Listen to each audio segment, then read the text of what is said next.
Amém, queridos irmãos, chegamos à sexta-feira, terceira semana. Nessa terceira semana, o título geral é O Novo Homem. O título da sexta-feira, Fora de Cristo só há vaidade. E versículo, Romanos 2:2. Bem sabemos que o juízo de Deus é segundo a verdade contra os que praticam tais coisas. Senhor Jesus, obrigado, Senhor, por mais um dia. E obrigado porque o Senhor nos tem conduzido na verdade. O Senhor é a verdade, é o caminho, é a vida. E o Senhor tem nos guardado todos os dias em Ti. Tem nos protegido, tem nos livrado de todo o mal. E nós te rogamos, Senhor, que continue nos guardando e nos livrando de todo o mal. Que continue nos mostrando o Teu caminho. Continua, Senhor, nos dando a Ti mesmo, a Tua graça, pois apenas conhecendo o Senhor, apenas nos enchendo do Teu Espírito, nós podemos andar na verdade. Todo o resto, Senhor, é vaidade. Por isso, nós queremos permanecer em Ti, andar em Ti, ser um contigo. Obrigado, Senhor, por tudo o que o Senhor tem feito, por tudo o que o Senhor tem nos mostrado, a graça que o Senhor tem nos dado. Obrigado, Senhor. Nós só podemos Te agradecer. Eternamente seremos Te gratos. Jesus é o nosso Senhor. Muito bem, queridos irmãos, seguindo o capítulo 4 de Efésios, nós havíamos lido anteriormente o capítulo 17, que diz: Isto, portanto, digo, e no Senhor testifico, que não mais andeis como também andam os gentios, na vaidade dos seus próprios pensamentos, obscurecidos de entendimento, alheios à vida de Deus, por causa da ignorância em que vivem, pela dureza do seu coração. Veja, irmãos, tudo isso era a nossa realidade anteriormente, obscurecidos de entendimento. Esse entendimento, irmãos, é um entendimento das coisas espirituais, da verdade, das coisas de Deus, alheios à vida de Deus, por causa da ignorância em que vivem, pela dureza do seu coração. O versículo 19 diz: Os quais, tendo se tornado insensíveis, se entregaram à dissolução para com avidez cometerem toda sorte de impureza. Mas não foi assim que aprendestes a Cristo. Então esse trecho, irmãos, ele mostra como é a situação do homem hoje, dos gentios. Eu quero ler alguns trechos do Alimento Diário hoje. Página 49, segundo parágrafo. O contrário da verdade é injustiça, impiedade e perversão, conforme lemos em Romanos. Agora eu vou ler Romanos 1, versículos 18 a 19. A ira de Deus se revela do céu contra toda impiedade e perversão dos homens, que detêm a verdade pela injustiça. Porquanto o que de Deus se pode conhecer é manifesto entre eles, porque Deus lhes manifestou. É mentira o ser humano dizer que não acredita em Deus, que não vê a Deus, porque desde o princípio do mundo está claro que há um Criador.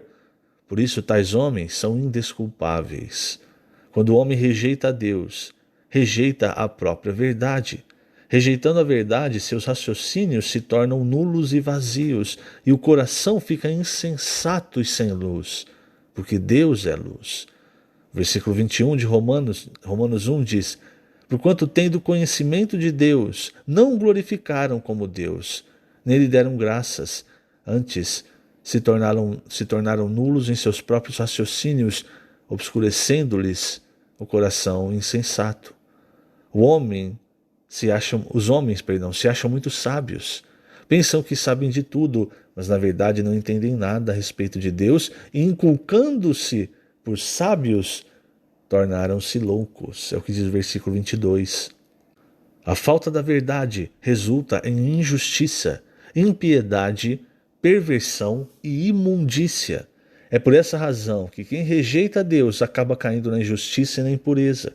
E ainda mais, por haverem desprezado o conhecimento de Deus, o próprio Deus os entregou a uma disposição mental reprovável para praticarem tais coisas inconvenientes, cheios de toda injustiça, malícia, avareza e maldade, possuídos de inveja, homicídio, contenda, dolo e malignidade, sendo difamadores, caluniadores, aborrecidos de Deus, insolentes, soberbos, presunçosos, inventores de males, desobedientes aos pais, insensatos, pérfidos, sem afeição natural e sem misericórdia.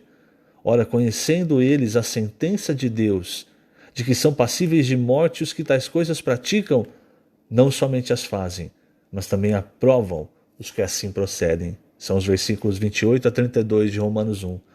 Quando se tira a verdade, todas essas coisas negativas entram. Veja, irmãos, quando nós nos afastamos de Deus, principalmente agora nós que já temos o conhecimento da verdade, nós também podemos cair em todas essas coisas. Eu conheço, infelizmente, irmãos, conheço pessoas que antes serviam ao Senhor, mas por um motivo ou outro se afastaram. E aí quando você olha depois a vida da pessoa, cai em todas essas coisas, irmãos. Por quê? Porque longe, afastado de Deus, irmãos, nós entramos nisso que Paulo fala em Efésios 4 e em Romanos. Nós ficamos obscurecidos de entendimento. O nosso coração fica endurecido.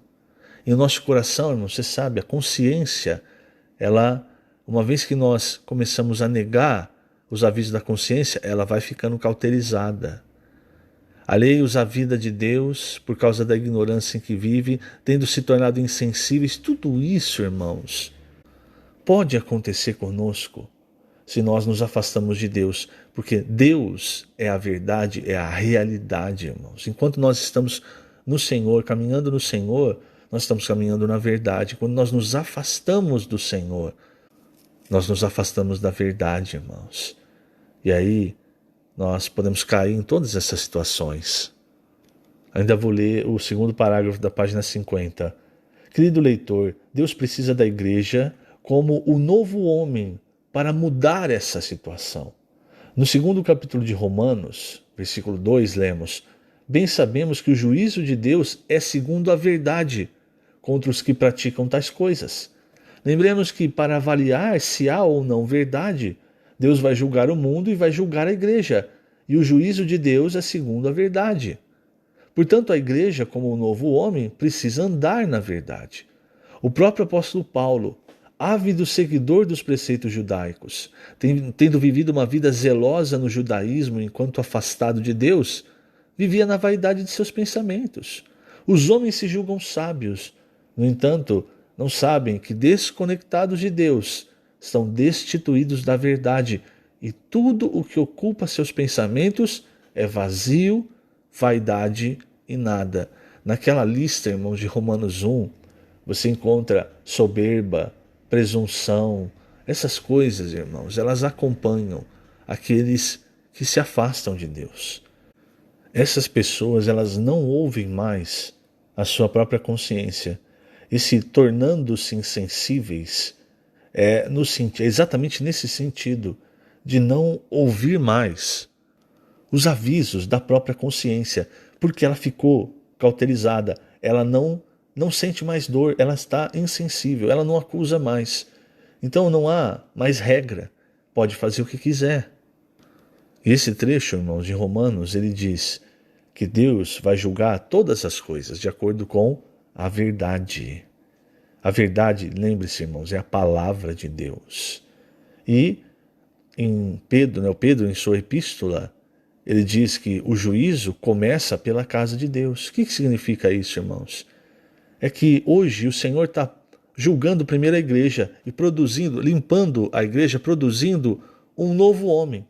Porque amanhã, quando essas pessoas forem julgadas, elas não vão poder dizer assim: mas esse padrão é impossível ao homem.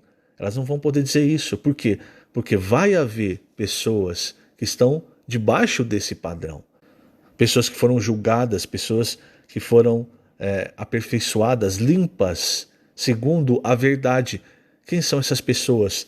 É o novo homem. Por isso, no final desse trecho, no versículo 20, Paulo diz: mas não foi assim que aprendestes a Cristo. Isso quer dizer o quê, irmãos? Que hoje o padrão de Deus é Cristo. Então não é uma questão, irmãos, de você se parecer superficialmente com Cristo, de você pensar: olha, nessa situação, como é que Cristo faria? Não. O novo homem, ele é produzido, irmãos, a partir de nós desfrutarmos as riquezas de Cristo. As riquezas insondáveis de Cristo. Isso vai entrando em nós, vai mudando o nosso ser. E também, irmãos, o Senhor vai julgando, ele vai limpando o nosso ser. Esse trecho da Epístola de Pedro que fala que o juízo começa pela casa de Deus, é o trecho que fala sobre ser coparticipante dos sofrimentos de Cristo. É o trecho que fala sobre os sofrimentos, sobre não sofrer como um malfeitor, um ladrão, mas sofrer como um cristão. Isso quer dizer, irmãos, que muitas vezes esse juízo que Deus faz, ele desperta, ele causa sofrimentos. É como o próprio Pedro diz na sua epístola sobre o fogo que vem para depurar todas as coisas. Então, esse juízo ele pode causar sofrimento, porque Deus está limpando, mas ele também está produzindo algo.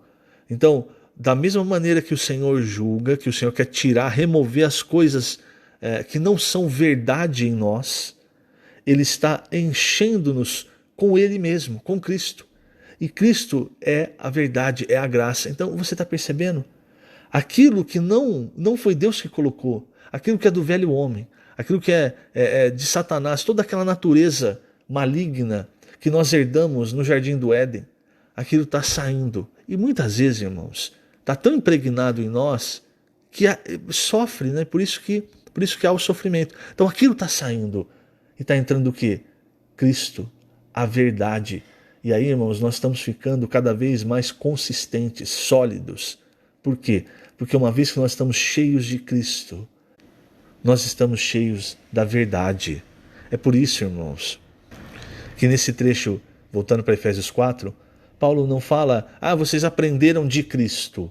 Não é uma questão de aprender de Cristo. Ele fala, vocês aprenderam a Cristo, aprendestes a Cristo. Quer dizer, é conhecer a Deus, a Cristo intimamente, de modo que o Senhor, a vida, a natureza de Deus entre em nós. E aí, irmãos, é o próprio Cristo que está encabeçando, está na direção da nossa vida. As coisas que não são Cristo, que não são a verdade, estão saindo. Aquilo que é verdade permanece. Por isso, nós podemos, como um novo homem, andar na verdade. Por isso, as pessoas que vão ser julgadas, elas não vão poder olhar e falar assim, não, mas nenhum ser humano pode chegar nesse padrão, porque vai ter muitos que chegaram nesse padrão. Como o próprio João Batista disse, importa que ele cresça e eu diminua. É isso que o Senhor tem feito. Então o padrão é Cristo. E não adianta, irmãos, nós queremos imitar a Cristo. O que nós precisamos é nos encher de Cristo, que é a verdade, a realidade de todas as coisas, a realidade de Deus. Que o Senhor te abençoe grandemente nesse dia. Lembrando, estamos colocando agora essas gravações no YouTube da igreja que está em Ribeirão Preto. Só você entrar na parte de vídeos, vai ter as gravações. Que o Senhor te abençoe grandemente. Jesus é o Senhor.